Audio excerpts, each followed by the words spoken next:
हाँ तो मेरे प्यारे दोस्तों, कैसे हैं आप लोग। उम्मीद करते हैं कि आप लोग बहुत ही अच्छे से होंगे।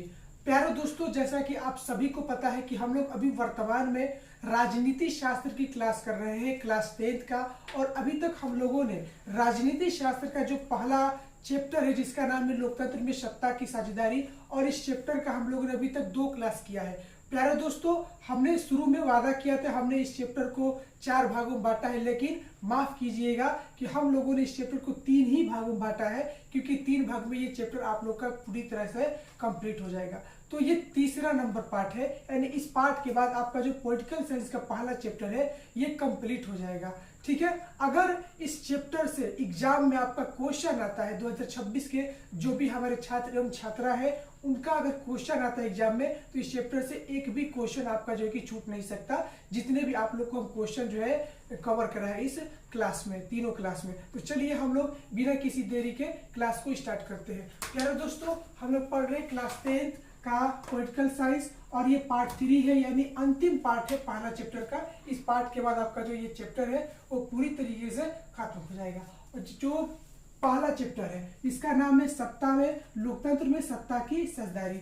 इस पार्ट का यानी इस भाग का तीसरा नंबर पार्ट का जो पहला नंबर टॉपिक है वो ये है सांप्रदायिकता सद्भाव। हम लोग इस पार्ट का जो पहला टॉपिक है सांप्रदायिक सद्भाव के बारे में समझने वाले हैं। सांप्रदायिकता का मतलब आप लोग को समझाए थे कि केवल अपने धर्म के बारे में सोच विचार करना क्या कहलाता है, सांप्रदायिकता कहलाता है। या फिर अपने धर्म के बारे में सोच विचार करना और दूसरे धर्म से नफरत करना, या फिर दूसरे धर्म से जो है कि कुछ सोच विचार नहीं करना, उसको हम क्या कहते हैं, सांप्रदायिकता कहते हैं। तो चलिए हम लोग देखते हैं सवाल क्या है। सांप्रदायिक सद्भाव। सांप्रदायिक सद्भाव को प्रोत्साहित करने के लिए भारत के सभी धर्म के लोगों को एक साथ या आपस में मिलजुल कर रहना चाहिए। सांप्रदायिक सद्भाव को हम प्रोत्साहित कैसे कर सकते हैं, या फिर सांप्रदायिक सद्भाव को प्रोत्साहित करने के लिए हमको क्या क्या करना चाहिए, यानी भारत में सांप्रदायिकता को कम करने के लिए, या फिर सांप्रदायिकता यानी भारत में हमारे जितने भी जाति धर्म के लोग हैं उन सभी को एक करने के लिए हमको क्या क्या करना चाहिए, उसी के बारे में हम लोग समझने वाले हैं। तो हमारे भारत में जितने भी जाति धर्म भाषा संस्कृति के लोग रहते हैं, अगर वो सब एक साथ मिलजुल कर रहे, आपस में मिलजुल कर रहे, तो इस प्रकार से जो हमारा सांप्रदायिकता का माहौल है वो धीरे धीरे कम हो जाएगा और खत्म हो जाएगा। तो इसी को हम कहते हैं सांप्रदायिक सद्भाव को प्रोत्साहित करना। प्रोत्साहित करने का मतलब बढ़ावा देना। ठीक है दोस्तों, क्या लिखा था, सांप्रदायिक सद्भाव को प्रोत्साहित करने के लिए भारत के सभी धर्म के लोगों को एक साथ या आपस में मिलजुल कर रहना चाहिए और किसी भी धर्म के साथ भेदभाव नहीं करना चाहिए। तो अगर आप लोगों के एग्जाम में ये सवाल आता है सांप्रदायिक सद्भाव को प्रोत्साहित करने के लिए हमको क्या करना चाहिए,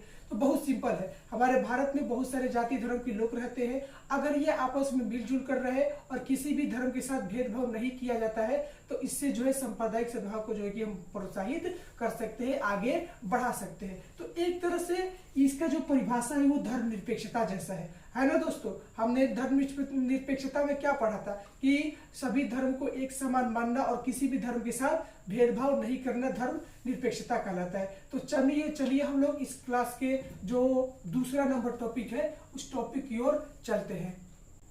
तो दोस्तों चलिए हम लोग अगले क्वेश्चन की ओर चलते हैं। अगला नंबर हमारा क्वेश्चन है गठबंधन की सरकार, यानी हम गठबंधन की सरकार के बारे में समझने वाले हैं। गठबंधन का मतलब हो जाएगा 2 या 2 से अधिक, यानी जब 2 या 2 से अधिक पार्टी चुनाव में भाग लेती है या फिर सरकार बनाती है तो उसको हम कहते हैं गठबंधन की सरकार। जैसे हम लोग देखते हैं अभी के टाइम में बीजेपी है और जेडयू है, ठीक है, जेडीयू है।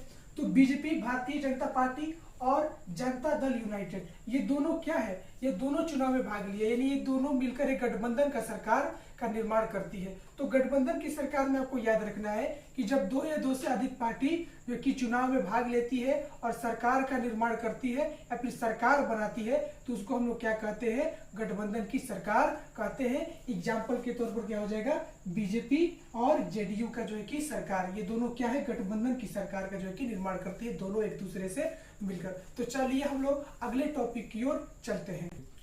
तो हमारा अगला नंबर टॉपिक है गठबंधन की सरकार में साझेदार कौन कौन होते हैं। हम लोग समझने वाले हैं कि जो हमारा गठबंधन का सरकार होता है, गठबंधन की सरकार किसको कहते हैं? जैसे कि आप लोग को इस टॉपिक के पहले वाले टॉपिक पे आप लोग को हम समझाए हैं कि गठबंधन की सरकार किसे कहते हैं। जब दो या दो से अधिक पार्टी सरकार में चुनाव में भाग लेती है और सरकार बनाती है तो उसको हम क्या कहते हैं? गठबंधन की सरकार। जैसे अभी के दौर में बीजेपी और जेडीयू का जो है एग्जाम्पल आप लोग को हम बताए थे। उसके बाद हम लोग का जो अगला नंबर टॉपिक है, गठबंधन की सरकार में जो साझेदार कौन कौन होते हैं, यानी जब गठबंधन की सरकार का निर्माण होता है तो उसमें साझेदार कौन कौन होते हैं। तो सबसे पहले तो बहुत सारे राजनीतिक पार्टी जो होते हैं, बहुत सारे राजनीतिक पार्टी होते हैं, जो राजनीतिक दल होते हैं गठबंधन की सरकार में कई राजनीतिक दल जो है कि साझेदार होते हैं। सबसे पहला नंबर तो ये हो जाएगा। दूसरा नंबर जो निर्दलीय उम्मीदवार है, कौन? निर्दलीय उम्मीदवार, वो भी जो है गठबंधन की सरकार में साझेदार होते हैं। तो उम्मीद करते हैं कि ये आप लोग को क्वेश्चन, ये जो टॉपिक है समझ में आ गया होगा। तो इसमें बस कुछ नहीं याद रखना है, बस याद रखना है कि गठबंधन की सरकार में कई राजनीतिक दल साझेदार होते हैं। और दूसरा नंबर याद रखना है, निर्दलीय जो पार्टी होते हैं, निर्दलीय जो दल होते हैं वो भी गठबंधन की सरकार में साझेदार होते हैं। अगर हम बात करें कि भारत में गठबंधन की सरकार की शुरुआत कब से हुई है तो वो होगा आपका 1990 के बाद। कब होगा शुरुआत? 1990 के बाद जो है गठबंधन की राजनीति की शुरुआत हुई है हमारे भारत में। तो ये तीन आप लोग को जो पॉइंट है याद रखना है कि गठबंधन की सरकार में कई राजनीतिक दल होते हैं जो गठबंधन की सरकार में साझेदार होते हैं। उसके बाद निर्दलीय बहुत सारे पार्टी होते हैं जो गठबंधन की सरकार में साझेदार होते हैं। और तीसरा नंबर पॉइंट है कि 1990 के बाद हमारे भारत देश में गठबंधन की राजनीति या फिर गठबंधन की सरकार की जो की शुरुआत हुई है। तो चलिए हम लोग इस चैप्टर के लास्ट नंबर पॉइंट की ओर चलते हैं, लास्ट नंबर टॉपिक की ओर चलते हैं। और इस टॉपिक के बाद हम लोग का ये जो चैप्टर है पूरी तरीके से समाप्त हो जाएगा। अगर एग्जाम में इस चैप्टर से किसी भी तरीके से सवाल किए जाते हैं तो आप अगर इस चैप्टर के जितने भी टॉपिक हमने कवर करा है अगर अच्छे तरीके से समझे हैं तो आप एग्जाम में कॉपी जो है कि बढ़िया तरीके से सवाल को हल कर आइएगा। चलिए हम लोग अगले टॉपिक की ओर चलते हैं। तो चलिए हम लोग अगले नंबर टॉपिक की ओर देखते हैं। दोस्तों हमारा अगला नंबर टॉपिक है कि लोकतांत्रिक व्यवस्था किस प्रकार अनेक प्रकार के सामाजिक विभाजन को संभालती है। दोस्तों अभी तक इस टॉपिक से पहले अभी तक हमने जितने भी क्लास में जो पॉलिटिकल साइंस का पहला चैप्टर है उस पहले चैप्टर के जितने भी टॉपिक को कवर किया है वो आपका शॉर्ट में काम आएगा, यानी वो एक तरह से लघुत्तरीय प्रश्न है। ये हमारा इस चैप्टर का जो लास्ट प्रश्न है ये हमारा दीर्घोत्तरीय प्रश्न है। ठीक है दोस्तों, ये कौन सा प्रश्न है? दीर्घोत्तरीय प्रश्न है। इस प्रश्न के बाद आपका जो ये चैप्टर है खत्म हो जाएगा। दीर्घोत्तरीय इस चैप्टर में एक ही बनता है, ये जो है बार बार पूछा जाता है, ये आप लोग के लिए बहुत ही महत्वपूर्ण है। तो चलिए हम लोग दीर्घोत्तरीय प्रश्न को देखते हैं।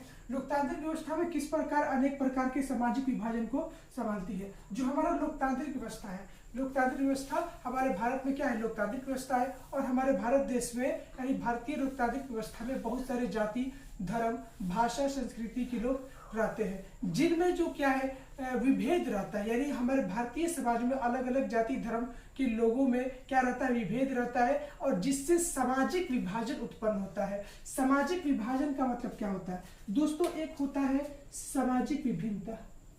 क्या होता है? सामाजिक विभिन्नता। एक होता है सामाजिक विभिन्नता और एक होता है सामाजिक विभाजन। सामाजिक विभिन्नता का मतलब क्या हुआ? जैसे हिंदू मुस्लिम रहते हैं तो इन लोगों में क्या है? अंतर है, तो इसको हम क्या कहते हैं? सामाजिक विभिन्नता। परंतु जब दो समुदायों के बीच बहुत ज्यादा मात्रा में जब अंतर बढ़ जाता है तो उसी को हम क्या कहते हैं? सामाजिक विभाजन कहते हैं। तो लोकतांत्रिक व्यवस्था में ऐसा कौन सा व्यवस्था है जो सामाजिक विभाजन को संभालने का काम करती है? तो मेरे प्यारे दोस्तों एक टॉपिक आप लोग एक शब्द याद रखिएगा, एक पॉइंट याद रखिएगा कि जो हमारे लोकतांत्रिक व्यवस्था में सत्ता की साझेदारी है ये सामाजिक विभाजन को संभालने का काम करती है और ये सामाजिक विभाजन को काफी हद तक रोक देती है, कम कर देती है। तो बस यही आप लोग टॉपिक याद रखिएगा, यही आप लोग पॉइंट याद रखिएगा कि जो हमारा लोकतांत्रिक व्यवस्था है इसमें हमारे भारतीय समाज में बहुत सारे जाति धर्म के वर्ग के लोगों में विभेद रहता है और इन विभेद को कम करने के लिए जो हमारा लोकतांत्रिक व्यवस्था में सत्ता की साझेदारी व्यवस्था है, ये जो है सामाजिक विभाजन को संभालने का काम करता है और इस व्यवस्था के चलते जो हमारा सामाजिक विभाजन है काफी हद तक कम हो जाता है। तो दोस्तों उम्मीद करते हैं कि ये टॉपिक आप लोग को समझ में आ गया होगा। एक और बात है जो आप लोग को मैं बताना चाहता हूँ, शेयर करना चाहता हूँ कि हम जितने भी आप लोग को टॉपिक को कवर कराते हैं वो 3 तरीके से कराते हैं। कौन कौन है? तो फर्स्ट नंबर आपका क्वेश्चन बैंक से रहता है, दूसरा नंबर जो है कि बुक का क्वेश्चन रहता है और तीसरा नंबर जो है कि संभावित क्वेश्चन रहता है। ठीक है, तीसरा नंबर संभावित क्वेश्चन रहता है। तो यानी 3 तरीके से आपको क्वेश्चन हल कराया जाता है जिससे आप लोगों को जो है कि बहुत ही आसानी होगी और एग्जाम में एक भी सवाल छूट नहीं सकता है। तो चलिए हम लोग अगले चैप्टर में मिलते हैं। जय हिंद दोस्तों, बहुत बहुत शुक्रिया आप लोग को देखने के लिए। अगर आप लोग को तीनों क्लास में से कोई भी क्लास अच्छी लगी हो तो मेरे तरफ से एक रिक्वेस्ट है कि आप लोग जल्द से जल्द इस चैनल को सब्सक्राइब कर दीजिए और कमेंट कीजिए, और कमेंट में आप कुछ भी कर सकते हैं, आपका मर्जी। और जल्द से जल्द इस क्लास को लाइक कर दीजिए और ऑल वाले नोटिफिकेशन पर क्लिक करिए ताकि इसका एक फायदा है कि आप लोगों पर जो मैं वीडियो बनाऊंगा जो भी क्लास का वो आप लोग पर समय समय पर पहुंचता रहे। तो चलिए हम लोग अगले चैप्टर में मिलते हैं, यानी पॉलिटिकल साइंस के जो दूसरा चैप्टर है इस चैप्टर में मिलते हैं। जय हिंद दोस्तों।